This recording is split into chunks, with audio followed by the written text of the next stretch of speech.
Hi, I'm Stephen with AlbertaUrbanGarden.ca.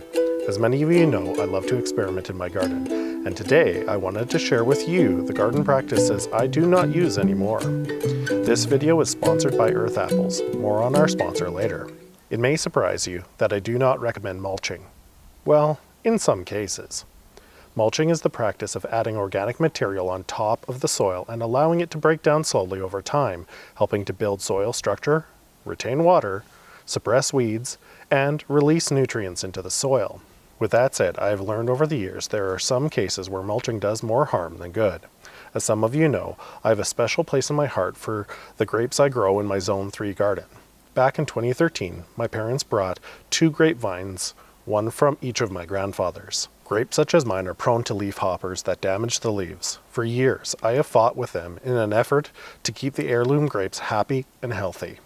Following some excellent advice on the Alberta Urban Garden Facebook page, I removed all of the mulch from underneath my plants. As it turns out, I was creating a perfect hiding and overwintering spot for them by mulching under the plants. Once I removed the mulch, it became much easier to manage them. This change in practice has had a side benefit of reducing the amount of nutrients in the soil. This has resulted in the grapes doing much better, focusing far less on vegetative growth and more on producing fruit. The second practice I have somewhat abandoned is mulching under fruit trees. Newer trees benefit from mulch because it keeps moisture near the limited root system. Once the fruit tree has had time to become established, such as my Paul's pear, the limited mulch is not providing the same benefit. As you are all aware, many crops are susceptible to pests such as slugs. I do not like to actively manage pests in my garden. Rather, I try to create an ecosystem that will balance these issues out by themselves.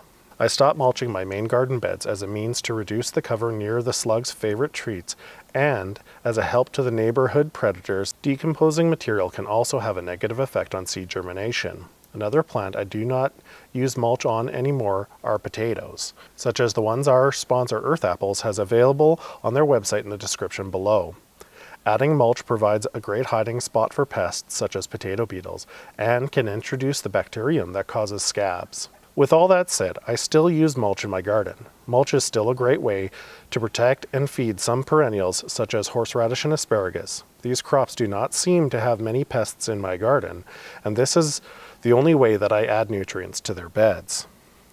I have also taken to mulching the paths in my garden to help reduce weeds and continue to improve the overall water retention in my garden area, and it serves as a convenient place to gain value from the sawdust and cuttings I make in my woodworking shop. So how do I replace the value of mulching, including retaining water and adding nutrients to my garden? It is quite simple. I work to build healthy soil through trench composting in place. When I have excess soil, I use it to top dress my grape beds in order to keep them healthy for years to come. If you like this video, make sure to hit the like and subscribe button and turn on the bell notifications to be notified when we upload videos.